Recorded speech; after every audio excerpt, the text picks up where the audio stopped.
I just Googled coolest Pokemon. I think maybe I'd go with Arcanine, I think. I don't know that one. He's a fire type. Kind of looks like a dog. Like a dog lion thing. Ah, dog lion, finally. Representation matters.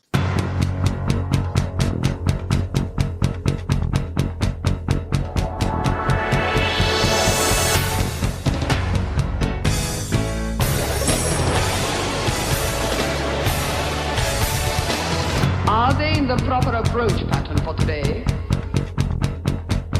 Negative. All weapons! Now! Charge the lightning field.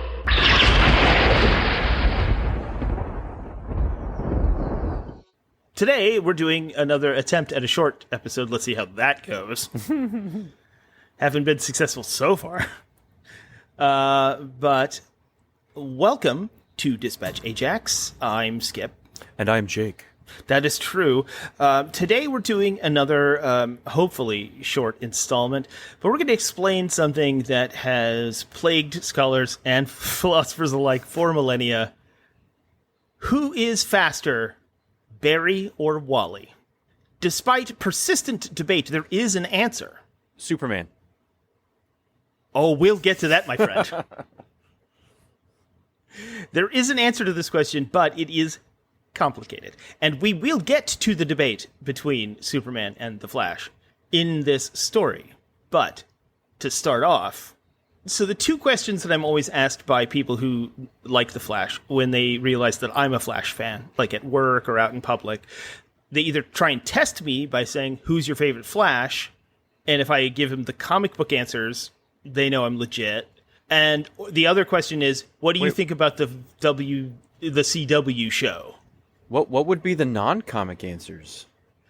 Okay, so like if they say, who's your favorite Flash, and you mention Wally West, Jake Garrick, or Max Mercury, or anybody in the Flash family, they know you at least you read the comics, right? Right.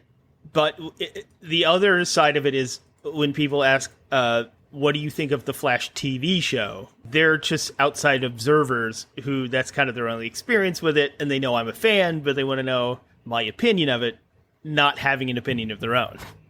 So, Although I personally would also be interested. I don't know how much Flash TV show you actually watched. oh, I watched a lot of it actually. I mean, legitimately, I didn't watch. I'd say the bulk of it, but I watched a lot of it. Well, there are 184 episodes, so Yeah, that's a lot. it is a lot, and I really didn't care for it. Anytime anyone asked me what my opinion was of the Flash TV show, my answer was always like, well, it's on the CW. All right, pop quiz, hotshot. Mm-hmm. Which show had more episodes, The Flash or Arrow? Oh, Arrow. You would be wrong, sir. Arrow had 170 episodes. Well, you're right. It did go a little longer. I mean, 8 years. It just feels like it went on forever. Yeah, it went on 9 years. So Flash was on for 9 years. Arrow went on for 8 years, but it felt like 20 years. Yeah, it really did. It felt like it was Gunsmoke or something. Or it was like a Law and Order spinoff. Yeah. No, I wouldn't have minded Law and Order, dun-dun, Flash Files. The Flash. Oh, yeah, well, yeah. If the Flash is the ME or like or whatever, like CSI dude in Law and Order, oh yeah, sign me up right now. I'd watch the shit out of that show. It's like Jim Gordon and and like Renee Montoya. It was either that or Harvey Bullock. So like, I have all three of them. Why not? Eckhart. That's a good. Do you want me to think about the future? Think about your future. Yeah, I know exactly. You ain't got no pod, Jack. Yeah. Are you doing Griffin Newman here? Where you been podding your nights? That's a pretty good one. No shit. This podcast is all over the pavement. The fumes in that podcast, I don't know. Don't forget your lucky pod. Is that you, Sugar Pop?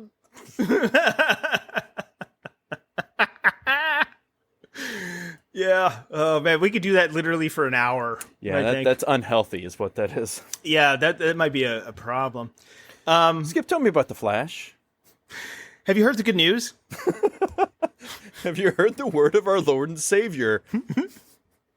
Barry Allen. And it was funny, my my parents were here, we were watching Mystery Science Theater episodes, and then we started watching, I don't know, some documentary or whatever. But we have the screensaver on our Roku TV, the like sci-fi one. Mm-hmm. Oh, yeah. Yeah, and so like... pointing all the things out? Yeah, and it was funny because like... and like it had scrolled past the one with the sandworm coming over the planet. My dad is like, "Oh, is that from the Dune cartoon?" And I know he was joking, but I was like, "Man, I wish there was a Dune cartoon so bad." Yeah. Yes, please. I was like, Dune babies, it's on. We're doing Dune babies. Dune babies. Though there have been a handful of heroes and one drug-addicted villainess who have donned the mantle of the Scarlet Speedster over the years, when talking about the Flash, it's almost always Barry Allen or Wally West. They are the icons of the DC pantheon, and they helped cement the publisher's legacy of, well, legacy. During Barry's career, his speed seemed to be limited only by the imagination of the current writer. He would vibrate through walls. He ran up raindrops. Man, we had a whole rant about that before. It doesn't really make sense, but he did. He ended up breaking the friggin' time barrier, which they decided to put into a movie, which isn't even a thing that exists. So when Barry Allen died saving the universe, not to brag, no big deal, it left sizable yellow boots for Wally to fill. In the years that followed, Wally's inability to reach ludicrous speed was a major plot point in his arc. That and winning the lottery. Twice. That actually happened. You won the happened. lottery? Twice. Why? That was a weird arc. Okay, so there's this whole thing about how he was down on his luck. He was the Spider-Man Joe-ish character of DC for a long time, and then he randomly won the lottery. And then the next narrative was that he, as a member of the JLA, you apparently don't get to use the worldwide transporter that they have for free, and that his mother used the entirety of the lottery winnings to travel around the world and go shopping. What? I know, it was a really dumb, weird arc. It was very bizarre. And then later they tried to redeem it by making him win it again. Because they were like, well, lightning never strikes twice, and then he wins the lottery again. It's really weird. Flash got into some weird stuff at that point. Yeah, and some weird problematic stuff too about fat shaming and ableism, and there's a lot in there. It's not great. I mean, there are some good issues there, and some of that is my favorite Flash stuff, especially when I was a kid. But no, absolutely. Where he got his new suit and everything, which corresponded with the premiere of the Flash TV show in 1990, 91. Mm-hmm. That was good stuff. It was fun. That was the one where Vandal Savage has kidnapped his mother, and he had a gun. Yes, that's exactly what I was thinking of. Right? Isn't that a great story? What a great Flash story. His friends have all been kidnapped, and they're like standing, and he's on this plate, and he's got to get to Vandal Savage before he gets shot. Right, but it sucks all of the inertia out of him. Yeah. To the point where he's probably moving slower than a regular person would. Yeah. But he's got to push harder and harder to get to it. Is that Flash 49, right? Does that sound right? Yeah, that would be... that sounds about right. Yeah, that's in that during that arc with Lady Flash and all that stuff. Where they already dealt with the Capital's careers, and which is a hilarious thing. What was the name of that drug that they took? It was it was something like, what was it, Cobalt 45 or some bullshit like that. They took a drug that gave them super speed, Was it Velocity 9? It was Velocity 9. It was Velocity 9. Yes, that's right. That's absolutely correct. Sounds something out of the RoboCop universe. It kind of did. It kind of does. It kind of does. Hey, you got any of that nuke or Velocity 9? Nuke. Oh man, what was it in the Simpsons with McBain? 10 times more addictive than marijuana. So we'll get to that. So that was honestly one of the coolest Flash arcs ever. Yeah, where he had to like rush as fast as he could to save his friends and family, while Vandal Savage had a gun, and they even show at the beginning like a hummingbird freezing and then stopping and then falling to the ground because all of its kinetic energy was sucked out of its body or whatever. And so Flash has to run across these plates in the middle of the desert to save everyone he knows, as Vandal Savage essentially just shoots him. Yeah. And he can't, square in the chest. And he hits him because he can't dodge it, he can't deflect it, he's moving too slowly, it doesn't matter. And so he essentially dies. I mean, he is dead. And then this really strange alien species that kind of reminds me of like the Phalanx kind of rescues him, that they had introduced before. They're called Kilgore, even though that's kind of the best guesstimation of the way their name is pronounced, since instead of letters there's a percentage symbol in the middle of the name. I'm like, I don't know what you want from me here. I'm just gonna say Kilgore. I don't fucking know. And then they rebuild his heart cybernetically and all that. They give him a new suit and the whole thing. And that's actually when he realizes how powerful he could be. And that's just Wally. So more about Wally here. Trying to live up to Barry's speed gave Wally a complex that held him back for a significant chunk of his career. And I don't say chunk to make fun of his friend called Chunk, who's really fat-shamed and a horrible character. That was his name? I know. Character. He was like... Yeah, he's basically Fat Albert. 3 times the size of Fat Albert. Yeah, he was reminding me of Slug. No. Do you remember the Spider-Man villain Slug? Oh, yeah, Slug. He had those black glasses, right? Yeah, he was kind of a Kingpin knockoff, kind of, but like way bigger. But a little more like Pizza the Hut, really.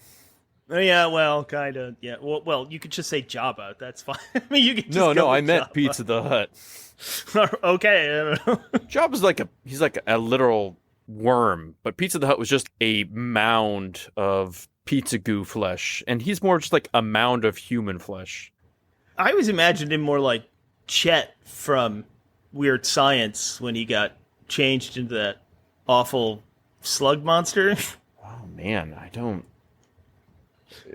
Anyway.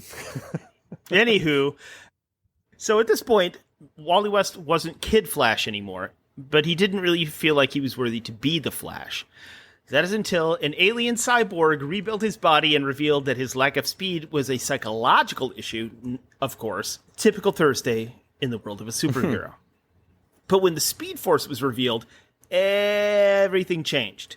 Now they had a pseudo explanation for higher speeds, random powers, plus a way home for Barry Allen, eventually. With Barry back, he becomes the default fastest man alive, at least on paper. But should he? Both Flashes use the same source for their speed. Both fight for the same causes. Both can wield speed as a potent plot device. So which one's actually faster, Wally or Barry? Well, the answer is yes. Both. At a certain point, the question isn't about speed per se, though the definition of the Speed Force has been all over the place. One of its coolest features is its abstract deconstruction of linear movement and kinetic motion, kind of like warp speed. In other words, it's not about a guy running fast, it's about manipulating space-time itself. The very concept of speed is relatively meaningless above a certain level. That's a lot to munch on, but that's how warp works as well. It's not that you're moving fast, you are moving fast, but that's not the real crux of the issue. Is that a satisfying answer? No. The high-end sci-fi stuff is way more interesting, right? I mean, that's the bulletproof argument when people complain that the Flash is just fast. That doesn't do it any justice. The Flash has the ability to tap into the fundamental forces of existence, and that's pretty cool no matter who straps on In the boots. Flash War storyline, it was determined once and for all that Wally was faster than Barry. Unlike Yeah. other speedsters, Wally's constantly mainlining pure Speed Force energy. He doesn't need a cosmic treadmill to travel through time like Barry once did, and even outrun death in the form of the Black Flash, just like his uncle. In the series Flash Forward, it was determined that Wally is the fastest being in the whole multiverse. Yeah, they did kind of retcon that later. Well, I mean, they touch on it in Flash 50. They get to that where like, wow, I'm way faster than Barry ever could have been. But then when Barry comes back, Jeff Johns makes Barry the ultimate and kind of like pushes Wally aside. But then they bring Wally back to being, the ultimate fastest guy because he did kind of get screwed by Barry coming back at all. Barry never needed to come back. There's no reason. It kind of cheapens his death for Barry to come back at all. You know what I mean? Yeah. I mean, I feel this way for a lot of when the people come back from death. It's like, yeah, absolutely. and you have special ones, like Bucky coming back, that Jason Todd. There are good, resurrections and people. Only when they're handled well, because those are the things that we always said before they came out, like, never do that. Please, God, never make that happen. Yeah. Never let Jason Todd go back. In general, I'm for people staying dead, but when you have so many people who die and they come back, I don't buy into it. It's like when they had, what was it, maybe 2 years ago, the Justice League all died. Like, the whole team died. And they had, like, Justice League 75 or whatever. They're all dead. New team takes over, whatever. They're back, like, within, like, 5 or 10 issues. It's like, Of course. Who gives a fuck? I know, because then what's the point? That was my biggest argument against initially, before we even saw the movie, about Batman versus Superman doing the whole Death of Superman thing. It's like, well, you just introduced him. Yeah. And now you're going to kill him? We don't care about the guy yet. And they're going to kill him and we're supposed to feel badly about it? That's stupid. That's just stupid. It's just like him killing Zod in the first movie. The whole reason that him killing Zod was a big deal was because there was 50 fucking years of continuity where he would never kill a person. Yeah. It's all this rush of storyline. They're going out of character and shoving things ahead of time. Something like Civil War works because you've literally had years and, 4 movies with like Iron Man and Captain America interacting? Sure. 4 to 5, maybe more than that. Before that point comes. So, like, they've had an evolution of character and opinions. Oh, yeah. And when they clash, there's like, I recognize and identify with this character. I recognize and identify with this character. I know who both these people are, how they work together, and why they butt heads. And the impact of both of them on society, because they've already established that with the Wachovia stuff. But just imagine if you just, like, introduced them and had them fight and kill each other in the same movie. Right. Nobody would care. Like, what's the fucking mean point? Nothing. No one care. No, it'd be Justice League. Exactly. Right, I know. Yes, that is 100% the problem with that kind of stuff. And I mean, they got lucky that in the movie Winter Soldier it worked because the reason that it was so impactful and great, Bucky coming back as the Winter Soldier, was because that was, like we said, one of the characters that never comes back, will never come back. And bringing him back in a way that was cool and not cheap was priceless. But we had 70 fucking years of continuity, essentially, that was, leading up to that. Yeah. Because we had people that were Bucky or, like, the new Bucky or whatever, but they were never... Yeah. They were never, Bucky like, Barnes. the actual Bucky. And they weren't, like, done. I mean, when you have the fucking, Renegade or whatever, that's... Let's be honest, it's not dramatically weighty as fucking Winter Soldier. His name is Nomad, by the way, but yes, he is modeled after Lorenzo Lamas as Renegade. I know him only as Renegade.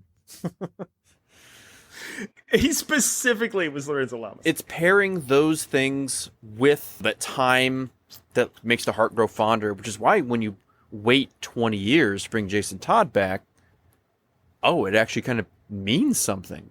Yeah. You know, when you wait 70 years to bring Bucky back, it means something. And both of those were done well, shockingly. It was a big deal when Wally replaced Barry. And that's kind of a precious thing that when Barry dies in Crisis on Infinite Earths, it was shocking and devastating for people who had read comics to that point. In fact, a lot of people stopped reading comics because of it. Like old school people were like, this is garbage, I hate this. And they had to, I mean, honestly, the entire industry had to reconcile with some big deals. Like whatever happened to the Man of Tomorrow? What do we do with Earth 2? What about all this character arc that we've given Superman now being a news anchor on WGBN or whatever the fuck it is, instead of just being a reporter at the Daily Planet? How do we reconcile those differences? And so, I mean, it was a big deal that Barry died permanently. That was it. And Wally had to carry that on his shoulders, which makes him one of the great legacy characters of all time. The Nightwings, maybe even Miles Morales's, or, one of the great legacy characters in all of comic book history. I had a point to that, I'm sure, at some point. All right, but one of the other most often asked questions is, who is faster, the Flash or Superman? And that's a valid question because, if you go by the comics, continuity, they have raced every few years for charity. And I mean, that's a thing. I'm not making it up. It's like a big event. No, it's just whenever someone says they do something for charity, I just think of derailing a train. Eating it piece by piece. Yes, exactly. With your penis. Not eating it with your penis, but derailing it piece by piece, yeah. There is a definitive answer to this as well. Now, the history of the Flash and Superman racing goes back pretty far to the 60s, and they have gone back and forth with the results of these races, whether it's Barry or Wally. They've both won and lost as you go out through the years. The real question is, since both Flashes tap into the Speed Force to get their ultimate speed, when Superman wins, is it because he can tap into the Speed Force or not? Is he just naturally fast, or can he tap into the Speed Force? Because that would kind of change what you would think of as fast. So if he's just racing the Flash not using the Speed Force, and Superman's not using the Speed Force, who's faster? If Superman can beat the Flash not using the Speed Force, whilst Flash is using the Speed Force, what does that say? And also, can Superman use the Speed Force? Well, the answer to that last question is no. Superman cannot tap into the Speed Force, except in one issue of a Grant Morrison run on Justice League. Yes, in Grant Morrison's JLA 21, Flash asks Superman to outrace a laser beam, which is about to be shot through the vacuum of space. Superman responds by telling Flash that he can't go FTL, faster than light. Right. So Flash gives temporary Speed Force energy to Kal-El. Flash has given super speed to Captain Cold and Mirror Master before, so it's not something new. He can bestow or instill Speed Force energy. I don't fucking know.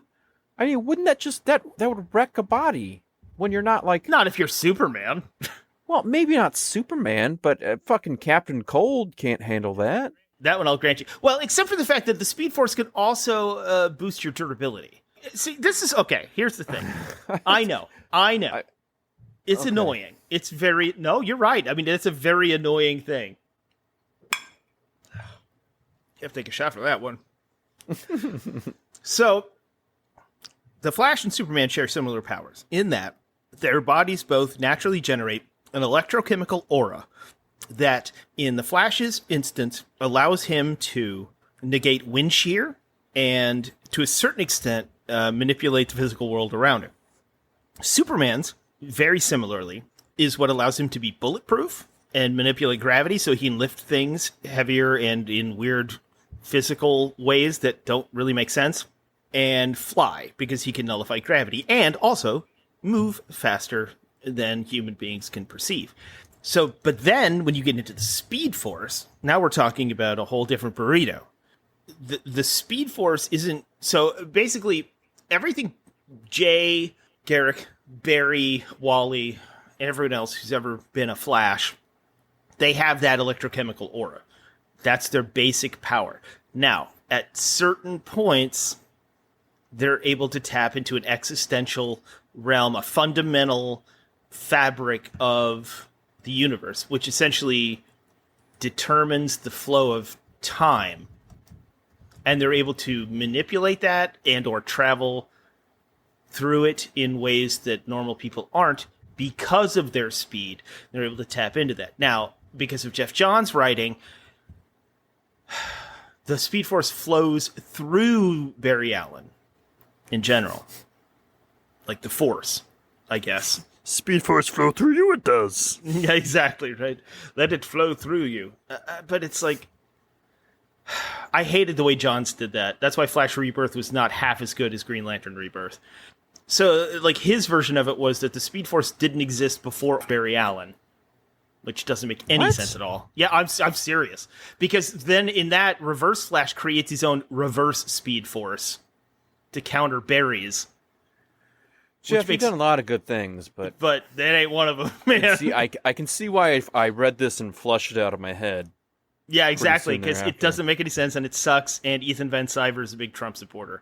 So, if you really want to go with the sort of like averaging out stories that, or let's say the mean, which means you take the worst and maybe some of the best, and you cut those off, and you say, what's the average, what's the mean of these stories? Essentially, the Speed Force can be manipulated by certain kinds of speedsters who have these specific abilities. Superman not being one of them. He is fast, but only on his own. And it was revealed later in a Flash comic that the only times Superman has ever beaten the Flash was because the Flash let him win for the sake of the audience. What a dick. Yeah, especially since he like confronted him with it one time, and he was just like, "You know, I'm faster than you, right? Like, I let you win." Like, it wasn't one of those things where like they both knew and they were both in on it. Like, at one point, he was just like, "Hey, by the way, you never beat me. I could still beat your ass, and I let you win. Bye." Yeah. Like in Superman Up in the Sky #4, as they're racing and the Flash is going to win, Lex Luthor announces that if Superman wins, he will donate $1 billion towards building a new children's home. So the Flash lets Superman win. Right. But I mean, I don't know. To me, it's always been fairly obvious. It's one of those things like, all right, who's faster, Superman or the Flash? Who's stronger, the Hulk or Superman? These are those comic book store questions you get asked continuously. These are fanboy questions, yes. And both of them, I think, for me, have always been pretty fucking easy. It's pretty obvious. It's Superman, period. It's Superman for the Hulk, strength contest. It's the Flash for... And it's the Flash because, I mean, the Flash is literally, like, bending space-time. Yes. Superman's just running fast. Yeah. And the Superman is changing the gravity around objects to lift them. Mm-hmm. So it's always going to be... Yeah. It's not the same. I mean, it's more... honestly, it's more akin to saying who could, I don't know, manipulate gravity around things more, Jean Grey or Superman. Sure. I feel like that's a more Cable akin... or Superboy or, Right, yeah. But I mean, their form it's more a form of telekinesis, but it's not necessarily through their mind. It's more of a innate ability, like sensory organ they have, and they just use without kind of thinking about it, as opposed to a telekinetic who is literally moving things with their mind. Right. It's kind of like Forge, where like he's not consciously figuring out how all these things work. He just does it. He just does it. Yeah. Yeah. Yeah, I mean, it is pretty obvious. I mean, I always liked it as a kid, that the fact that they would go back and forth and race and like, who's going to win? We never know, or whatever. But it's always been the Flash, and it'll always be the Flash. We can sort of put a final stamp on that one. And the only way that Flash can ever go possibly as fast as... the only way that Superman could possibly go as fast as the Flash is if the Flash basically loans him his powers for a day. That's it. That's pretty much it. So it seems like a more nuanced question, because, like, you know, when you're in a comic book store and people ask you that, or you're, you know, their argument is always like, well, you know, but, you know, which Flash, or, but Hulk gets exponentially stronger the madder he gets. He also gets existentially stronger the madder he gets. He gets exponentially stronger the madder he gets. And you're like, well, right. Well, okay, what is he going to be, Godzilla by the end? I mean, come on, like. It's always going to be Superman, and it's always going to be the Flash. That's just how it works. Yeah. I mean, there are better questions to ask, personally. Absolutely. In fact, one of my favorite of those in that vein is who would win between Batman and the Hulk. And I think they nailed it in the early 1980s, during one of those early those early DC Marvel crossovers, where Batman beat the living piss out of the Hulk. It was awesome. Because he beat him with cunning instead of brute strength. It was great. Great story. Great story. Way better than the garbage, amalgam universe DC versus Marvel, where who wins, Captain America versus Batman? I don't know. You know what? Our pockets win as we rake in the fat stacks from you buying issues that give you absolutely jack shit. Absolute nothing. It's like, the worst one was Wolverine versus Lobo. Was the absolute worst fight in the history of crossovers. I think we talked about that one, didn't we? I don't know if it ever made it into an episode. No? Oh. I don't know. I can't remember. I remember us doing an episode on it. I remember us ranting about it. We might have just ranted about it. Because we were talking about... the fan votes. Yeah, the fan votes. Right. Yeah, you're right. Yeah, you're right. You're 100% right, yeah.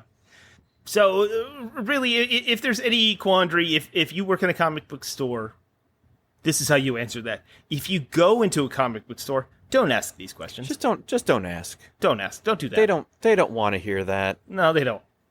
You know, as two people who have worked in comic book stores, don't ask. Don't. If you want to have a conversation about comics, great. But don't ask stupid questions like that. Don't be a fanboy.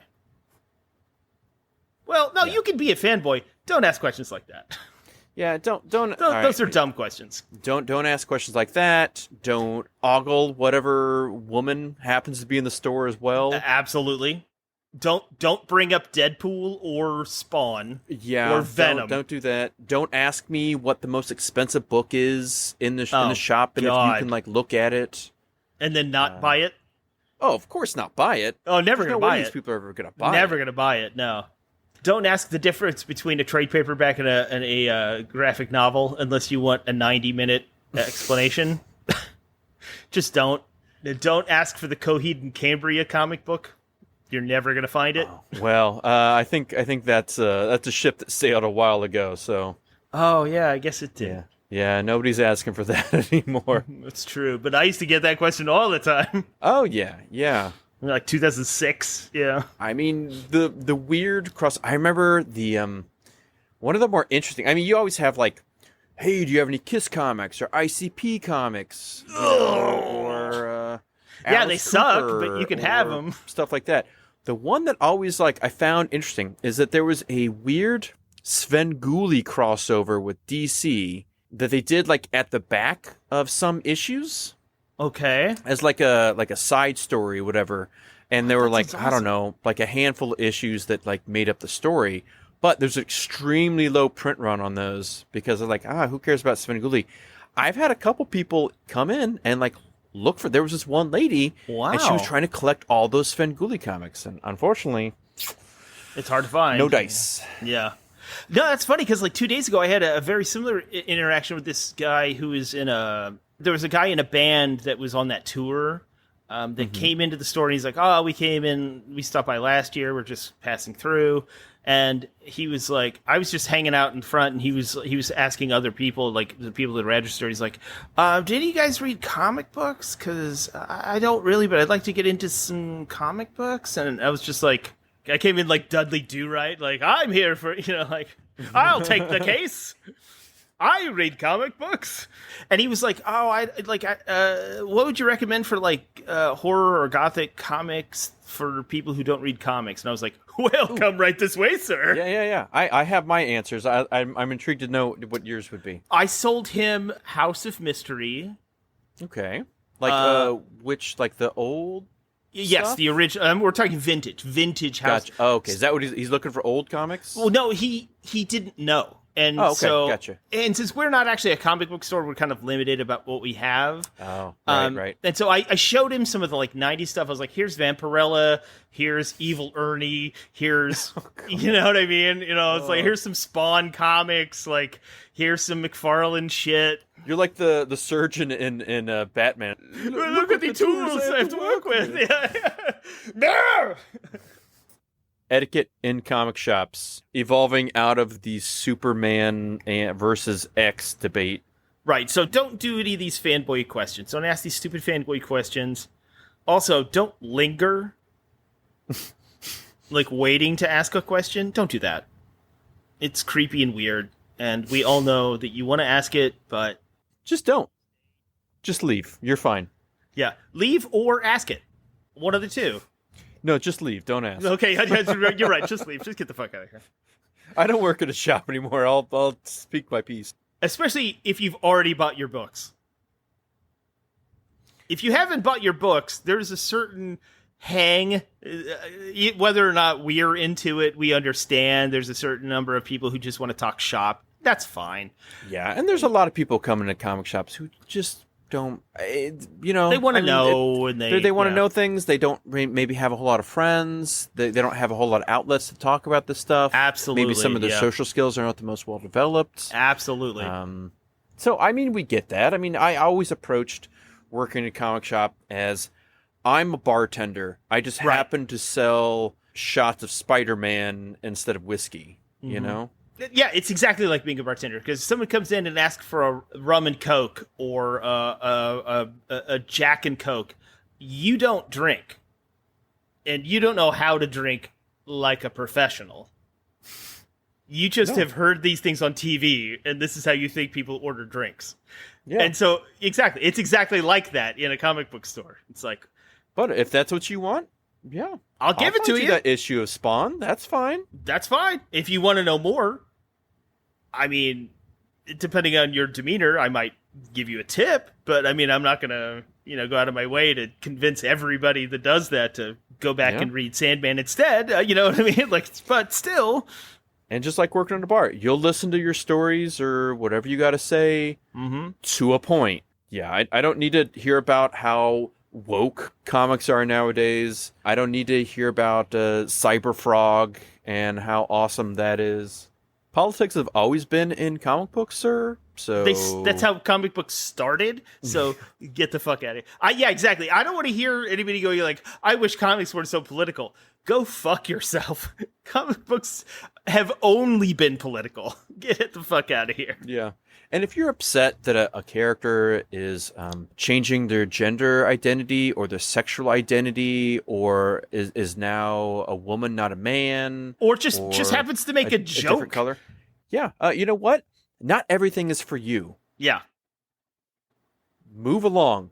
There's plenty of other stuff to read. Yeah, okay? The world doesn't bend around your vision of it. It exists. You have to observe it. Yeah. So, in fact, the world, especially the comic world, it did bend around you for like the past 100 years. So, adapt. Adapt.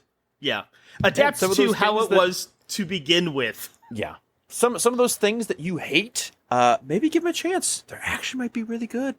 And maybe everything you thought about things before was wrong. Which no one will ever accept, and that's why conspiracy theories exist. But it's easier to come up with the craziest, most unbelievable thing and believe in that wholeheartedly than it is to reevaluate your own worldview. So think about that next time you bitch about Deadpool sucking a dick, because he 100% does. So anyway, that's comic book store etiquette. that's the who's the fastest Flash, right? Well, I mean, it kind of fits into that. That's one of those comic book store questions. Oh, 100%. You know, who would win in a fight between Longshot and Domino? Honestly, that's a much more interesting question to me. It is a way more interesting question, and that's the kind of stuff you actually get in a comic book shop. However, also, if you're just hanging about, you can ask us that question, and maybe we'll interact with you. But don't ask me anything about Venom or vaping or Deadpool. If you ask me about Venom vaping with Deadpool, though, I might have something to say. Or Deadpool vaping Venom. It may be our job to talk to you, and we'll do what we have to do. We'll do what we have to do. We gotta rein you in. Just walk away. I was reading CPR. I don't want to talk to you. But anyway, that's kind of how that goes. So just word to the wise. Know your etiquette and be polite when you go into a comic book store. Yeah, and whatever fascinating thing you think you're about to say, we've heard it before. 1,000 times. So who's the slowest speedster? Oh, I'm sure there's a League of Superheroes idiot who's like Turtle Boy or whatever. That's no, I mean of like the actual Flash people. Oh well, if you talk about DC, slowest? It's probably Jesse Quick or maybe Jay Garrick. Sadly, because I don't think Jay can really enter the Speed Force because he got his powers from heavy water experiments by the Nazis. Yeah, well, and Jesse Quick got his powers from reciting a formula out loud. What the fuck does that mean? He would literally recite some sort of, I guess, chemical formula, the way it's written out loud, and that would let him access super speed. I didn't make it up. I'm just telling you how it works. I'm sorry, Johnny Quick and Jesse Quick. How many Flashes are there? Well, they're in the Speedster family. They're not in the Flash family. Oh, and how many Flashes are there? Oh my God, you don't want to know. You have Jay Garrick. You have Barry, Wally, Bart. Then you have that Russian woman who was Lady Flash in those issues we were talking about. Fox later on, who was obviously named after the creators of the Flash, like way in the future. And then you had like Obert Thawne and Professor Zoom, who were kind of from the future. And then you kind of have like one of Wally's kids has super speed. And that's not including the Armageddon 2001 child of Wally's that had super speed, but not his electromagnetic aura, which almost killed him. Let's play a game real quick before we go. Okay, let's do that. Okay, so I'm going to name a character. You tell me if they are a speedster or Flash or what, or if I'm making them up. Okay? Oh, or making it up? Oh, okay, yeah. All right. Okay, Jess Chambers. That sounds real. You're going to go with real? No, I'm not. I don't think that sounds like a Law and Order character. What's your final answer? Yay or nay? Nay. Jess Chambers is good. No, from Earth that Zero. Helps. They are a Flash from the multiverse. Oh, it's an alternate universe Flash. Wait, is it a Jesse Quick like duplicate or? Jess Chambers was the Flash of Earth 11. Oh. And then they travel to Earth Zero, teaming with heroes against a resurgent Hyper Clan. Ugh, God, don't get me started on that nonsense. Blah, blah, blah. All right, next up. Okay. Bling Richards. Real or not real? I want to say not real at all. There have been such bad Flash comics out there that there's something about it that makes me think, maybe there was a stupid thing, the stupid arc that they've ignored since all right, then. Go with your gut. What's your gut say? I'm going to say not real. Ding, ding, ding. There you go. That is someone who made up. All right. Next up, Avery Ho. Real or not real? Not real. fuck. Avery Ho was caught in the Speed Force storm that struck Central City. She became a Speed Force conduit that kept her powers and blah, blah, blah, blah, blah. Yeah, but was she a speedster? Avery joined up with the Justice League Incarnate to help them find Barry Allen, who had gotten lost in the multiverse. Avery showed great mastery of the Speed Force and was very fast. She kept up with the most powerful heroes and villains and has definitely earned the name The Flash. Okay, she is a speedster. Okay. Fuck. All right. Mercury Moses. No, that's not real. You're riffing on Max Mercury. Ding, ding, ding. Yep, I know that one. Come on now. That sounds more like a 70s like Marvel Luke Cage character. Yeah, in one of those like lame circa issue 200 Amazing Spider-Man issues. yeah. Where then he kind of was a bad guy, but then eventually was a good guy, and then disappeared for until he shows up in a Daredevil issue of the 80s. It's like a hypno hustler, but with really fast roller skates kind of thing. Like he decided that the Wrecking Crew was super lame, and then didn't. All right, we'll do one last one. Okay. John Fox. That is real. Ding, ding, ding. Yeah, he was from the future. He's a future Flash, and he's named after some of the creators of the Flash. There you go. And you have won the game, Skip. 3-2. You squeaked it out.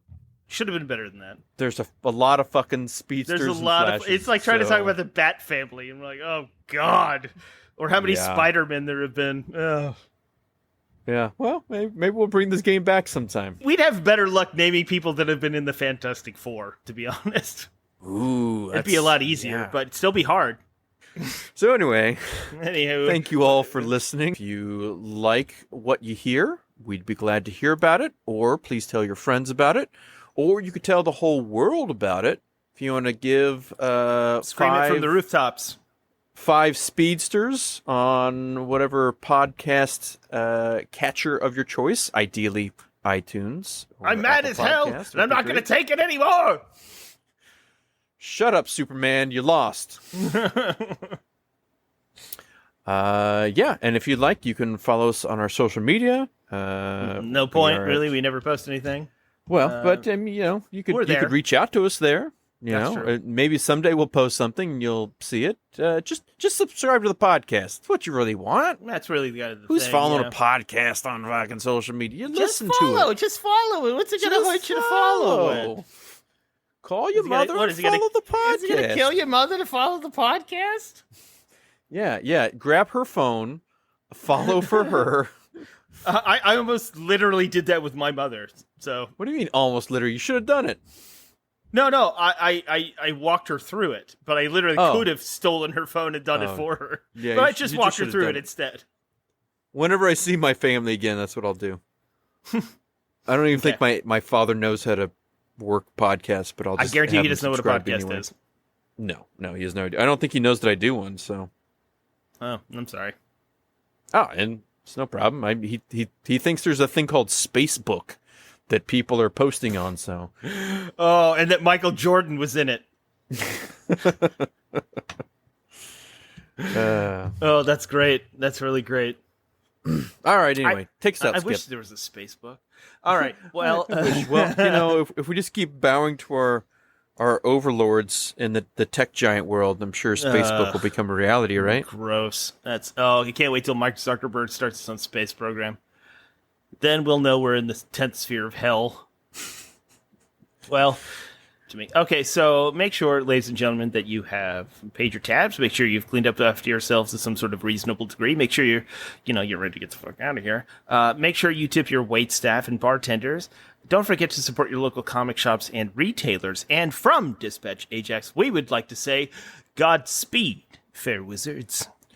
My favorite name for an Alpha Flight member is Major Maple Leaf. He's the secret lover of Captain Canuck. Please, go away.